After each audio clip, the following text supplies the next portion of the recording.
আসসালামু আলাইকুম বিয়ার্স, লাইজু চৌধুরী লাইফস্টাইল থেকে আপনার সবাইকে স্বাগতম। তো আজকে একটা ভিডিও নিয়ে আসলাম। তো সেদিন ঘরের কাজকর্ম না, আমার মেয়ের একটা অনুষ্ঠান প্রোগ্রাম ছিল, সেই অনুষ্ঠানের কিছু চিত্র আপনাদের সামনে তুলে ধরলাম। আশা করি দেখবেন পুরো ভিডিওটা। আসলে সেখানে অনেক কচি কচি বাচ্চাগুলোর ভিডিওটা না করে পারলাম না। তারা এত সুন্দর আবৃত্তি, এত সুন্দর গান, তাদের মুগ্ধ করার এই বিষয়। তো এটা ছিল তিনটা ব্রেজ মিলে স্টুডেন্ট।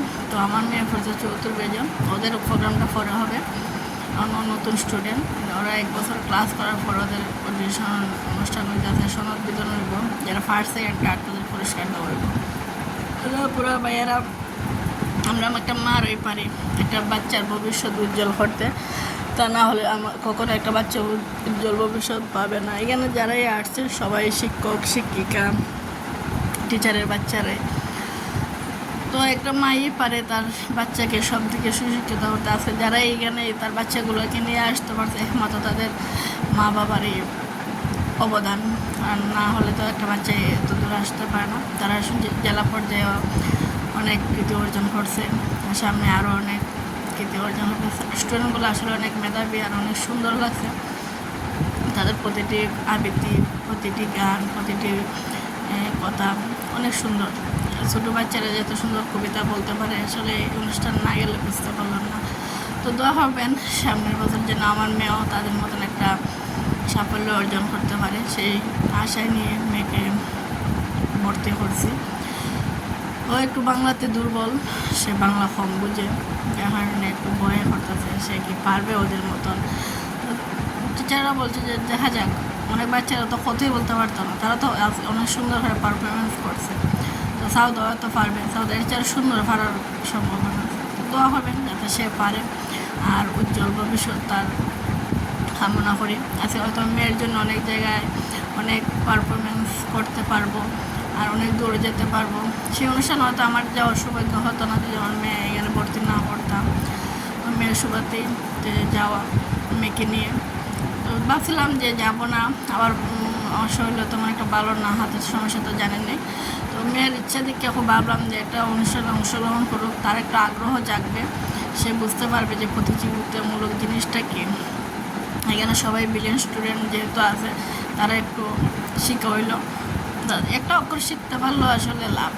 আমরা মারা ওই বাচ্চাদের শিক্ষিত করার প্রথম হাতিয়ার। আমরা মারা যে চেষ্টা না করি তাহলে তো আর ঘরে বসে থাকলে তো আর হবে না। এইভাবে যে আমার মেয়ে কে আর পারবে, আসলে পারবে বলতে কিছু না, চেষ্টা করতে হবে। আমার যে সময় প্রথম আমি স্কুলে ভর্তি করছি, সে কিন্তু কথাই বলতে পারতো না। সে স্কুলে ফার্স্ট গার্ল, অনেক ভালো রেজাল্ট করতেছে, অনেক দিকে পারফরমেন্স তার ভালো। আর ইংলিশ পারফরমেন্স তো অসাধারণ। দোয়া করবেন যাতে মাশাআল্লাহ আল্লাহ দিলে আরও পারফরমেন্সগুলো ভালো পর্যায়ে নিতে পারি। তো এর জন্য হয়তো আমি পরিশ্রম করা লাগে মা হিসাবে, আর আমার মেয়েরও চেষ্টা আছে, সে অনেক ট্রাই করে। সে কিন্তু আগে এগুলো করতো না, আস্তে আস্তে সে বুঝতে আছে, বিভিন্ন অনুষ্ঠানে অংশগ্রহণ তাই আমি ইচ্ছা করে করাইতেছি। সে পারুক আর না পারুক, সে আস্তে আস্তে বুঝতে আছে যে প্রতিযোগিতাটা কী। একটা মা যদি শিক্ষিত হয়, একটা জাতি উপহার দিতে পারে একজন শিক্ষিত মাই।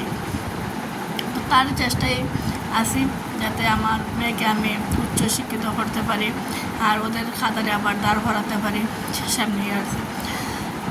আর মেয়ে আসলে আমার জানি না পারবে কি না, তো চেষ্টা করতে তো আর সমস্যা নেই। চেষ্টা আমার যতটুকু করার আমি চেষ্টা করে যাব। আমাদের প্রত্যেক মারই উচিত তাদের বাচ্চাদের সময় দেওয়া, তাদের পিছনে সময় ব্যয় করা।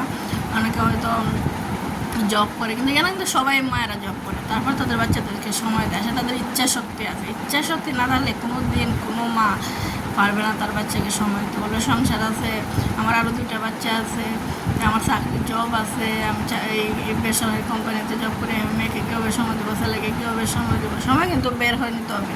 আর আপনার জবটা আপনি যাই করেন না কেন, এগুলো তো আপনার বাচ্চার জন্যই করেন। আপনার বাচ্চাই যে মানুষ না হলেন, সেই টাকা, সেই জব, সেই কেরিয়ার আপনার যে পর্যায়ে আছেন, এগুলো কোনো কিছু দাম থাকবে না। একটা বাচ্চাকে ছেলে হোক মেয়ে হোক, আমার মতে তাকে ভালোভাবে প্রতিষ্ঠিত করা আমাদের প্রত্যেক মারে উচিত। আর একটা মেয়ে যে শিক্ষিত হয়, পুরো ফ্যামিলিটি সে দায়িত্ব নিতে পারে। আমি মনে হয় ছেলেদের চেয়ে মেয়েদেরকে বেশি শিক্ষিত করা আমাদের সমাজে উচিত।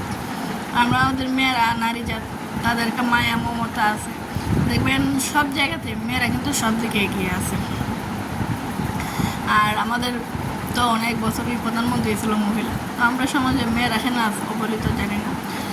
তো আমি আমার ফ্যামিলিতে কোনোদিনই এই অবহেলাটা পাইছি না। আমার মেয়েও যে ফ্রিডমটা পাইছে, আমরাও সে ভাই বোন ফ্রিডমসে পাইছি। তো আমার দুর্ভাগ্য, আমি সাফল্য অর্জন করতে পারছি না। জানি না মেয়ের এখন ভবিষ্যৎ কী আছে। তো দোয়া করবেন যাতে ওর সাফল্যর দ্বার প্রান্তে আমি পৌঁছাতে পারি আমার সর্বোচ্চ চেষ্টা দিয়ে।